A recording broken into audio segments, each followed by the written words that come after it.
Hello everyone and welcome to the Edmonds Racing preview show. Well, it's been a huge week for the stable. A stakes winner with the VOWELS, who's just behind us, a weekend double, a Saturday double. Then to make things even better, another winner to make it 5 wins from the last 18 runners. So well done fellas, absolutely flying at the moment. Thank you.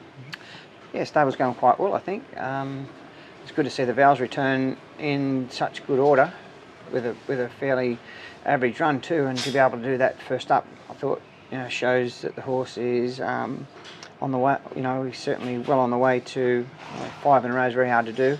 Yeah. And heads towards a Queensland Guineas in really good form, and looks a nice race for him, doesn't it? Yeah, sure does. And then you've also tossed out a few other options. You mentioned the Derby Well, previously, and then even there's a little option there if all things go to plan, even a Stradbroke potentially. We could go either way if you couldn't run. You've really got to make your mind up after the Guineas, I think. You're not going to go into a Derby at all if you're going to come back to a 1400 sort of, a month after or something. They're pretty, it's pretty. So you've just got to fresh him right up. Whether he's brilliant enough for a Stradbroke, but he would have no weight in it, so he'd be in quite well. And he loves Eagle Farm, so that's another plus. But throw the balls in there and work it out after the Guineas anyway. So we'll concentrate on that one and then decide what happens after that. What a ride for the ownership group, the On Fire Racing team and partners there. Obviously, you bought this horse at the Magic Millions, and anything from here is probably a bonus. It's already been a huge ride. Yeah, you're not wrong, and we've mentioned it a stack of times. From where he come from, he couldn't put one leg in front of the other. Early days. Early days, he's very average. He was unassuming. very ordinary, and then he's just continued to improve, and he's a good competitor. He saves his best for race day, which is great. Even now, he still sort of is fairly common in his work, but he gets the races and performs. So yeah, all the power to him, and I think he's earned 3 times his purchase price so far, and hopefully there's a bit more to come yet. Good advertisement for racehorse ownership with the VOWELS. Yep. Jamaican Rumba. He's on fire. Made it back-to-back wins. Back-to-back on the poly. Loving the poly. Yeah. I think he was our best. He's definitely my best bet last week. I thought he'd beat Threw that in there, the best bet. Yeah. How's that going? He's getting up me for tipping short ones before I had the enforced layoff. Don't worry about it. Anyway, look, he was good again. He got a lot of pressure. He hasn't been known for his intestinal fortitude. Yes, you've been very scathing of his intestinal fortitude, but he might be starting to turn that around a bit. I think the penny's starting to drop. As I was growing up, I listened to Rex Mossop a lot. That was his favourite saying about a weak footballer, lack intestinal fortitude. So I thought it was flabbergasted. That's a bit too early. He's also flabbergasted as well. That's a bit too early for me. But intestinal fortitude was the one. But that's where I get that from. So all right, good one. Anything that's a bit average and a bit below par and looks like they throw the white flag up, lacks intestinal fortitude from my eye. Okay, well he's flying at the moment. He's going good. Proving you wrong there. Anyway, look, he's horse. We've always mentioned he had a lot of ability. He's put 2 together. He's won 3 from 7 or something, hasn't he? And his margins have all been big. He's won his maiden by 5, I think. And then he was beaten easily a couple of times, that's where he was average. But now he's just starting to build a profile, and I'd like to get him onto the grass somewhere. I think we'll still keep poking him through the grades. Yeah. Yep. Doesn't like the sunny coast. I don't know why, but he races terrible there. I don't know what's going on there. It's such a beautiful track, but unfortunately, we've been there 3 times and he's failed 3, I think, or at least 2. So whether it's the track or not, he trialled poorly there at his first ever trial. We just thought he'd belt him in a trial, but that ended up being a pretty good form trial, that one. So anyway, he may just be remembering getting belted up at his first trial. Yeah. What about Ipswich on the grass? That could be an option. Thursday meeting. Ipswich. I reckon maybe a bit further as well, so he's not getting attacked. He can high cruising speed early because he's got a stack of speed when you want him. I reckon run 1200. And easy, easy. Yeah. Run 1200. Like, I hate horses, carrying big weights and getting attacked like that. And it's always difficult to keep going, and they get found out something, you know, as he's done it twice or 3 times now, everyone, oh, that thing will lead, we'll go up and take it on and allow something to get home. So look, let's place him to advantage. I'd like to bring him down in weight, maybe get him down in weight in a nice race over the border would be good. Bob's money. Okay, yep. Yep. And then let him progress. Okay, so see him on the grass hopefully next start anyway, somewhere. Yes. Yep. All right, well, you mentioned intestinal fortitude. Arpels certainly showed that to sort of fight and had to do it tough, but got the job done at start number 3. Yeah, so that was more like it. It wasn't a very good race, to be honest, but she won very easily. First start, she got a she had a tongue tie on and couldn't go at Doomben, and we were disappointed. She raced ordinarily, back in behind them and done nothing, and then didn't have much luck at Ipswich the other day. Was back on the fence and sort of racing restricted room. And if you watch the replay, sort of after the line, she was very strong because she didn't do much up the running. So I thought drawing out was a good advantage. She could cross them like she did. Brodie was going to sit outside the horse that was on the fence at the time, and he just gave her a scoot and give her a good gallop, and she won nicely. Took the bad luck out of the equation. Pretty much, that's about it, and that's what we thought we would have seen probably a couple of starts ago by now, you know. And that's why it pays to watch the show also, because you guys did highlight that run, even though if you looked at it on paper, you might have said, 7. You said 7 to 12 or whatever, yeah. But that's where the context comes in. And that's it. And a little, you did tip the horse initially Sunday, Sunshine Coast.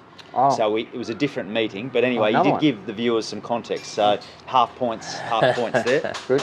All right, let's talk about the other big race runner, which was Alpine Edge. And just for the viewers, we're talking about context. And obviously, he was a bit disappointing on face value, but there was some context behind his performance. Yes, he ripped obviously as they were parading.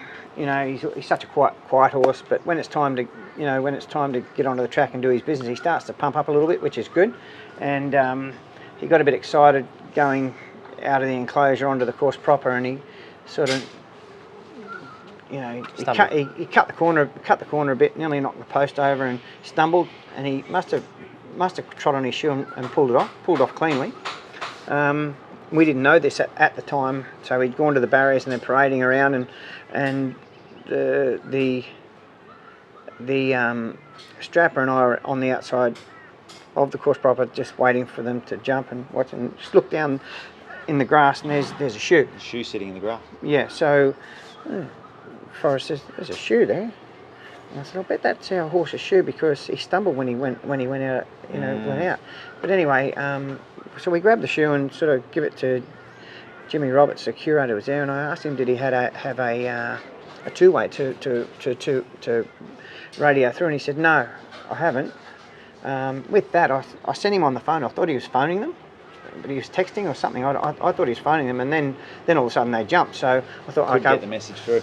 Well, I thought he had got the message through, and they said, no, he's got 4 shoes on the horse, so obviously it must have been our shoe. But clearly when he come back, you could see he was in trouble. Basically, after they'd gone 100 metres, you didn't show any see, speed. he couldn't go, and he was struggling to keep, because he normally travels, even though they were running quick, he would travel a little bit, and then he comes off the bridle when the sprint goes on, and then he picks up late, Mm-hmm. So when he come back after the race, like, he's beaten 7 lengths or something, he ran it. Even though he did run the whole race without missing one shoe, which is we get away with it with a hind shoe, but when it's a front shoe, it's really, that's where all the pressure is, all the loading, and he's quite bare anyway, and that track's pretty firm, so we've got to give him a pass mark. He did actually run quite well, considering. And you mentioned also him being a big horse too, right? That plays a big boy, a factor in the fact that so big, putting all heavy his weight on. Yep. And it wouldn't matter as a small horse or a big horse, but he is quite 600 kilos or something, so he's quite a big horse, so he wouldn't like that at all. And anyway, we're lucky we got the shoe back on him and drive on. Yep, so he's a forgive, and all roads lead to the Archer next Sunday. Yes, Sunday week. Okay, we'll talk about him more in the lead up to that. Let's get into the preview for this week and see if we can find some winners.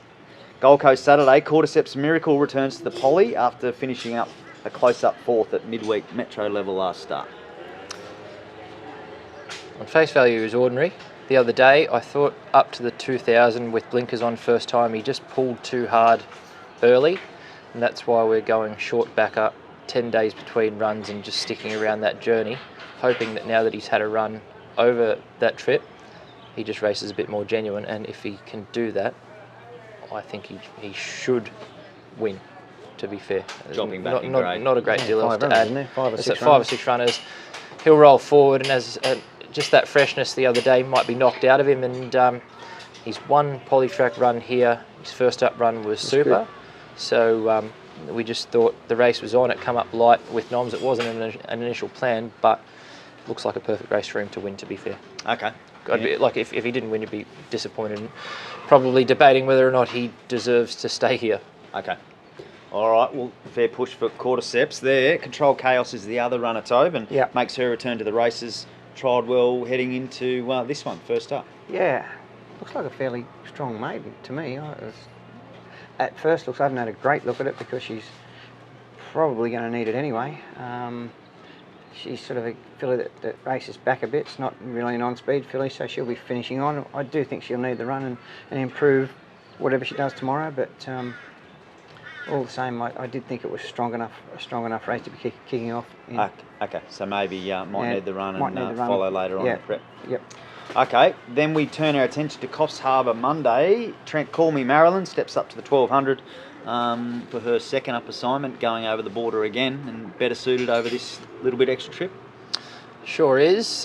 Brooke Stour on. She doesn't make many mistakes on our horses. Actually, we've got a really good record with her.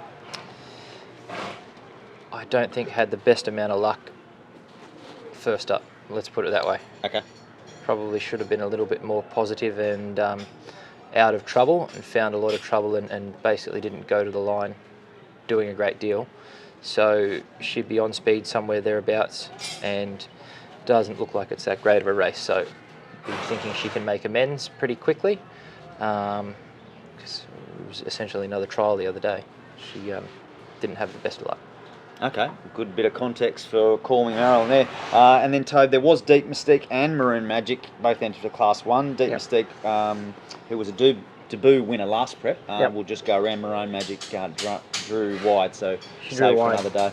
Yeah, it's a fair way to go for a first up run from a wide barrier, so we'll leave her at home. We'll wait till she draws softly somewhere and fit in, because she trialled beautifully out at Bow Desert the other day. She got back and whizzed home, as she did in a win at Grafton the day she won. So we'll wait for the right draw, softish draw where she can be ridden beautifully and show that turn of foot that she can. I think she needs to, she needs a kill, because she was disappointing at a second run where she was very short, and they might just need that confidence now. So we'll wait for her. Deep Mystique, on the other hand, drawn reasonably well. 5, I think. Yeah. Very fast filly, if you want to use her speed. Interestingly enough, at a maiden when she didn't lead at all, she was off the speed and finished on strong. There was really fast horses in that day. The Flying Rupert of Gollins and that, they were very quick. Yeah, she's pretty quick herself. Anyhow, she's going very well. A couple of trials probably don't give her the, it doesn't highlight how well she's actually going. I don't think. Tries, she's been fast, and when she's just about getting a bit tired, the jockeys have just sat up on her and let her drift back. But I think you'll see her run really well on Monday, I feel, in that race. She looks well placed to me. Okay, and she's 1 from 1, isn't she? So 1 from 1. Yeah. Hopefully that continues. She's a Bob's and cutest filly as well, so she's got a couple of options, but we'll try and get some nice Bob's money with her on Monday, and then hopefully we can fit her into a cutest race up here somewhere. Well, we've said it before, haven't we? That's the beauty of where you train here on the Gold Coast. You can can go for cutest in Queensland, or you head over the border to northern New South Wales. Exactly. Yes. All right, well, they're the runners. Best bets time. You both tipped winners last week, so well done. You're on your sick bed. I tipped a third. Yeah, but you made a profit. Thank God for that. So you're back into the black, mate. 6 weeks in a row of you need to push on from here. You're back into the black. Tobe, you recorded another 100 to the tally. Is that all? Yeah. Jamaican RUMBA, as I think we mentioned, just $1.45, so you don't get too much. What about Giga Kick? Didn't it win? No, that was an all-up, I think you're fine, and that was the one that let you down. You did throw tips out, left, right, centre. Tom Kitten, you had each way, it's all up. Still coming. So it's not still coming. Ran well, actually. Still adding value. Nash was doing on it, he got lost on it. Righto. Anyway, doesn't get lost on anything, he got lost on the thing I tipped. My best is Cordyceps Miracle to kick us off. I thought you might have done A bit brave early, but that'll do. and that could What be years them coming? in the shorter range. We're thinking prices on that at the time of he won't be recording, short. but I don't know if he'd be short. He'd okay. be there about somewhere. I reckon No, it'll keep $2.50, flowing. $3. White flag comes up with it. Yeah. Anyway, all right. What have you got? no, I'll go on Deep Mystique. Deep Mystique. Wait till Monday, Coffs Harbour. Yep. And what about, obviously, we mentioned off air. Get some money for 2 up on Tuesday. Anything around the grounds? Yes, yes, I've got one in the Mick Dittman plate. Yep. Saturday, Brisbane. He's forgotten. No, I haven't. Yes, he has. He has. No, I haven't. He's just Ryan keeping the Maloney, suspense Ryan Maloney going. for Golan. Golden Boom. That's the one. Yeah, he did forget. It'll smash him. Okay, headed toward the Guineas also, I think, that horse. So, What guineas? The Gold Coast Guineas. oh, that'd be the Gold Coast Yeah. Guineas. Yeah, Oh, sorry. Straight, you want to get going. Confusing, This confusing, Week. Gold Coast, confusing my Guineas. yeah. Yes. All right, well, that just about wraps us up. We were going to show the viewers the vowels, but He he's, won't come he's a over. bit shy today. Wait. He's, It's been a Sweet. big day. that was the whole point of recording in front of his box. Do you want to come over? No. No, Said he's happy on his own. But, Bugger you, blokes. all right, well, oh, Trent's got some hay. Live. We're live. What could go wrong? No. Come on, buddy. He don't Still care. not. Anyway, No, he that's doesn't. He's it. not We're interested. done. Here he comes. We're He is. done. He's No, not. he's Is not. Anyway, All right. That worked Hopefully, really well. hopefully next Saturday. Adam might get We some see- footage here of he it. There you go. Here he Hey, is. mate. Next Saturday we Okay. see his head in the Good winner's on you, circle in the. I was going to say Caulfield Guineas. Jeez, Queensland Guineas. It's a good head too, isn't Anyway, it? that'll be 6 in a row if he can do it. Beautiful. Well done, buddy. Pretty good effort. All good. All right, well, we finally showed you him, so that's about it. Good luck on the weekend, and have a great weekend, everyone. Thanks, guys. Gonging red. Bye-bye.